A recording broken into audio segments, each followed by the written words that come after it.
so I am Bianca Bradshaw. I own Elmore Pharmacy. First, a little bit about me.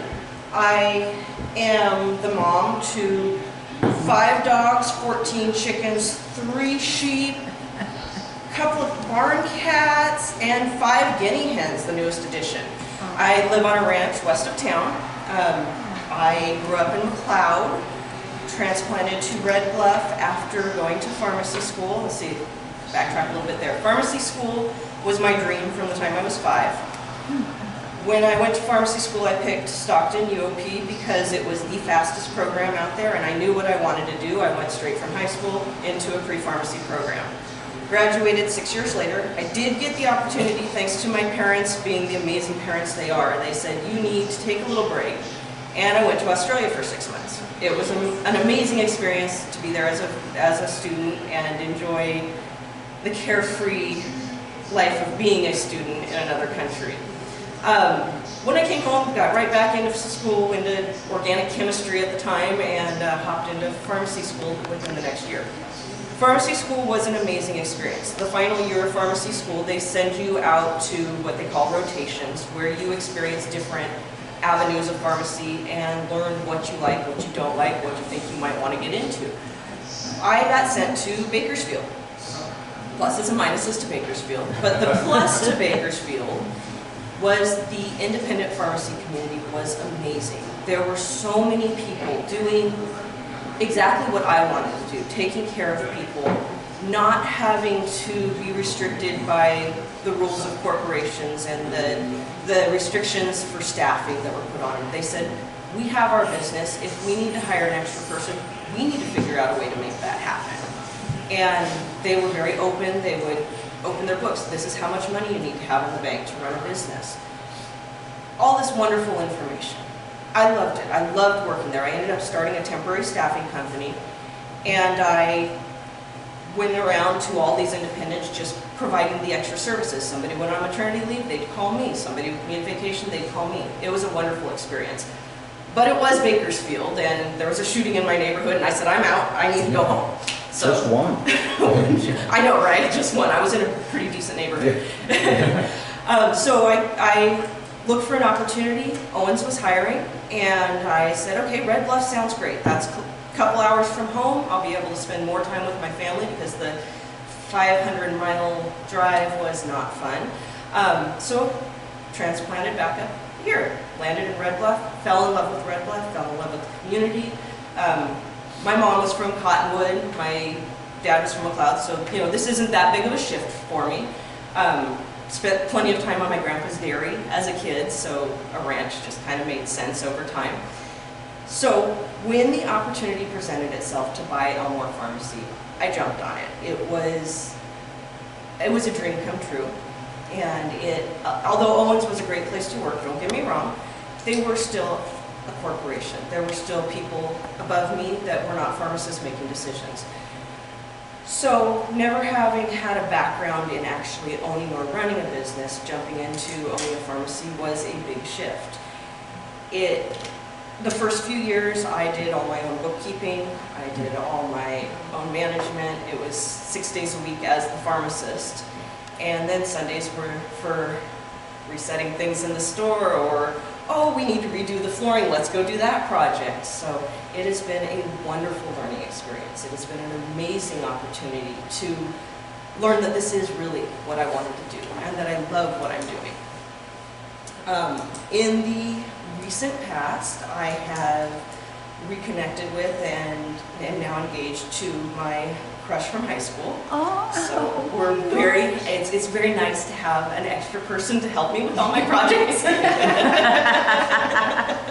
So between Scott, who you've met, and my parents, it's been a constant renovation of the pharmacy. I loved the pharmacy when I bought it, but it could use some facelifts, and I'm sure there's more to come. One of the things at the pharmacy that keeps us going, and people have been asking me, especially in light of independent pharmacies closing a lot, is what are you doing that's different? I'm not doing anything special. I'm providing customer service. I have an amazing staff. They are efficient, they work together well, and they have created an environment that has created customer loyalty, or has, our customers have stuck with us. There's always going to be bumps and whatnot, but our customers have stuck with us, and the loyalty that I have received from the customers in Red Bluff is amazing. With mail order pharmacies saying you can pay one copay and get a 3-month supply. If you go to your local pharmacy, you pay one copay, you get a month's supply, or sometimes you have to pay more than one copay. I've had people say, I don't care. I don't want my medication getting lost in the mail. I don't want my insulin sitting in my mailbox in Red Bluff, which that makes a ton of sense to me. So people are saying, we will pay a little bit extra to come to you. And that is the most amazing feeling in the world, and I want to make sure that it's worth it for them. I wanted to make sure to let you guys know that we think we're the oldest pharmacy in California. Been in business since 1861. I had a really fun evening, it might have gone into a couple days actually, of digging through old newspaper records online and tracing all the little ads from the change of ownership and change of locations of pharmacies. So I have little pictures of all the ads dating back to 1861, a little timeline drawn out. It's sort of a fun piece of history. And if you come to the store, one of the big changes that I've made in the store is that I've put antiques on display. And I'm very proud of the way it looks and the impact it's had, because patients who came into the store, and we have gifts. I love the gifts. A lot of women come in, they love the gifts. A lot of men come in and they say, I want my prescription done now. Now they have antiques everywhere that they can look around and enjoy, and it's totally changed the feel of the pharmacy. It's brought a lot of the old back into the pharmacy. So that is my basic story of me, story of the pharmacy. Questions? Is that the original, where the pharmacy was originally? No, the pharmacy actually started in the town of Tehama, and it moved to the Red Bluff Hotel in the around 18, I want to say 70, and then it went into the Coney Kimball building in 1887, and in 1906, Mr. Elmore was the owner at the time, and he bought, and it had changed names and ownership too. It was Mr. Elmore around that time period. He bought the lot and planned to build a pharmacy there. People have asked if there was a soda shop. He never wanted a soda shop. It was too messy. So he built the pharmacy 1906 at that location. Then he got very ill, and he had a pharmacist working for him, Ambrose Wolfe. Ambrose took over the pharmacy, ended up buying it from Mrs. Elmore after Mr. Elmore passed. And Ambrose was the owner of the pharmacy at its current location for the longest amount of time. It's kind of cool. We've got his license up on the wall.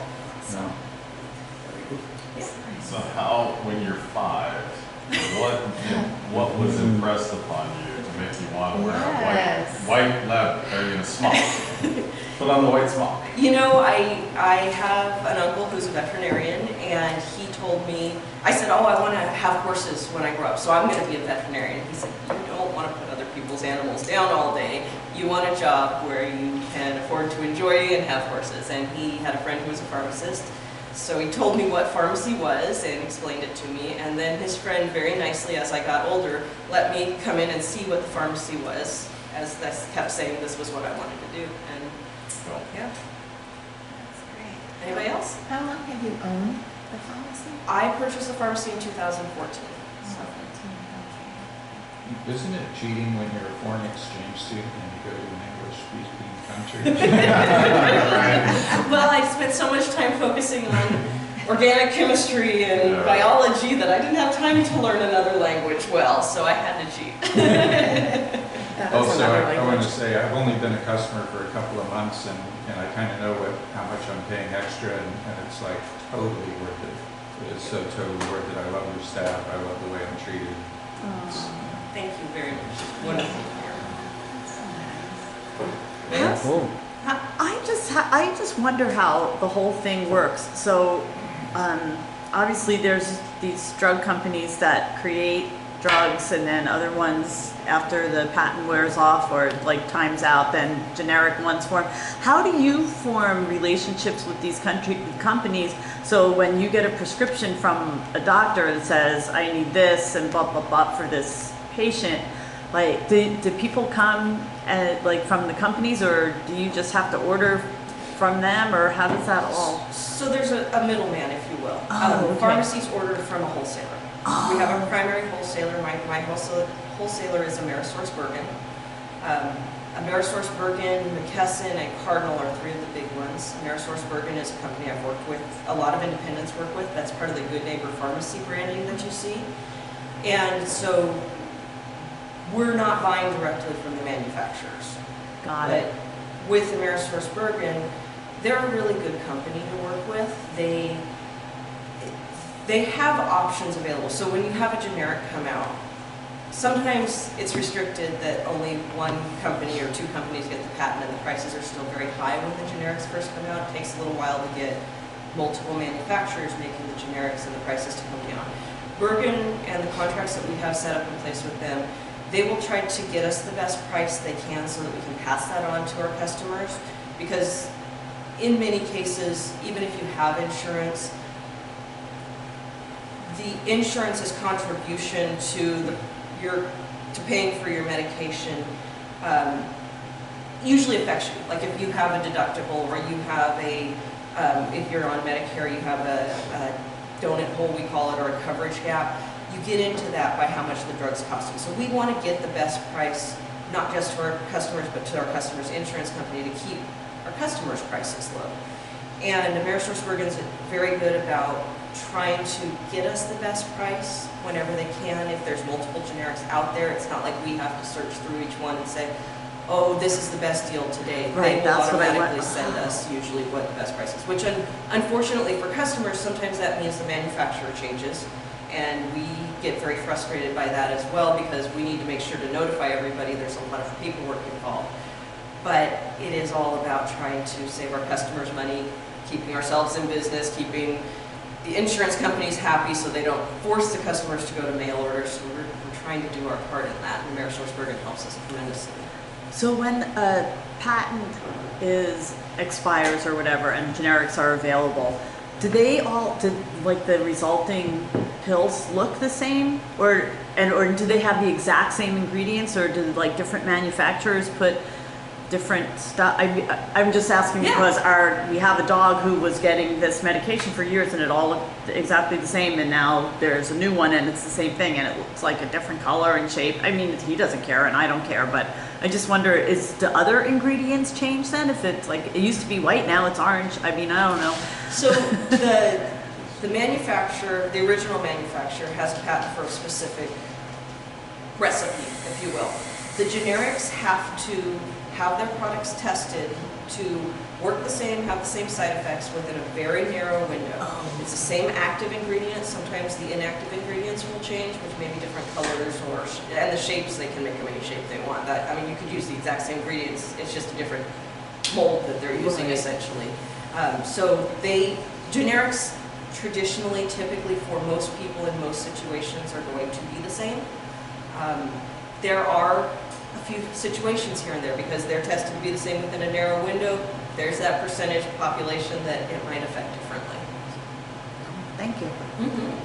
So now, I have to ask, when you're watching TV and you see a commercial for a new drug, do you look at it the same way we do, where at the end of the commercial you're thinking, what was that even for? Because you can't really tell, because they're usually running through a field or they're sitting in a bathtub, and you really don't know what it is. Humira. Yeah, it's like, Jeez, that guy, man.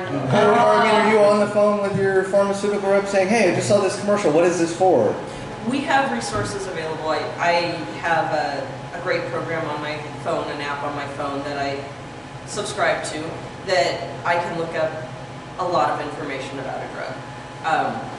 In school, a large part of our training was on the mechanism of action of drugs, because if the mechanism of action is the same in these two drugs or across this class of drugs, the side effects are pretty darn similar. There's going to be exceptions, but it allows you to very quickly kind of analyze and decide, okay, I know what this is for, I know how it's working, this is what I could expect. Then you look for the outliers. Then you pay attention to the commercial and you think, okay, what did they say in there that wasn't something I would expect from this class of medications? And sometimes the side effects they list are worse than whatever it could possibly have been. Here's your Explosive toenail diarrhea, fungus. death, blood. May Yeah. have facial drooping. Yeah. Then Yeah. I'll stick with the toenail. What about side effects? It's like, how often are side effects really a problem? It's a very individual basis situation. Honestly, we are required to share the side effects. Drug companies are even more required to throw the side effects out there. Sometimes there are little papers that we are required to put into each prescription to say, hey, this may happen. I've been a pharmacist for quite a while now, and if I am talking to a patient and they say, what side effects do I need to worry about? Typically I'm going to tell them, this is a possible scary side effect. You need to know it could happen, but I've only seen it maybe one time in my career, or I've never seen it. I've only heard about it in the literature. I mean, I will be straight up with people and tell them how often it really exists in my world. Now, granted, I can also tell you what the studies say, and it's usually 1 to 2% on a lot of things. Sometimes side effects, as much as 10%. If it's more than 10%, it's usually a drowsy, dizzy side effect, it seems like. Almost every drug can cause drowsiness and dizziness. So. And you have, pharmacists now have software, like you guys check from different doctors for the same patient to see what, like if this medication from this doctor, my mother-in-law has like 100 doctors, and yeah, and so there's like you guys look for that and say, hey, this could react Oh, we with have the drug this. I mean, interactions. oh my gosh, she takes so many darn pills, and I'm like, is this all okay? As long as she's going to one pharmacy. Then yes. she's go, okay. Yes, if She- she is going to multiple pharmacies, that is one of our biggest challenges. We have software that flags us. Plus we were trained to, that software was not available when I graduated to this degree. Right. So we were trained to look at the profile and say, oh, okay, we need to be concerned about these drugs interacting. But if you're going to another pharmacy, I don't know. Right. I don't have it in front of me, and we're busy. We're doing a lot of prescriptions a day, so as much as I would love to say that I have everybody's profile memorized, and it is sometimes surprising to me how many profiles I do have memorized, I'm not going to know that you're getting 5 drugs from mail order and you're just getting a couple from me unless you tell me on consultation. One of the things that we're required by California law is every time there's a new prescription dispensed, the pharmacist is required to offer a consultation. And it's a wonderful law for a variety of reasons. For one, it allows for the situation that you just described. If a patient was going somewhere else, then they can say, okay, I have these other prescriptions, and we can address it there. The other thing is it allows me a little bit of time to relate to my patients, get to know them a little better. I don't think it's a bad thing. Right. Anybody So else? interesting. That was great. All right. That was Thank really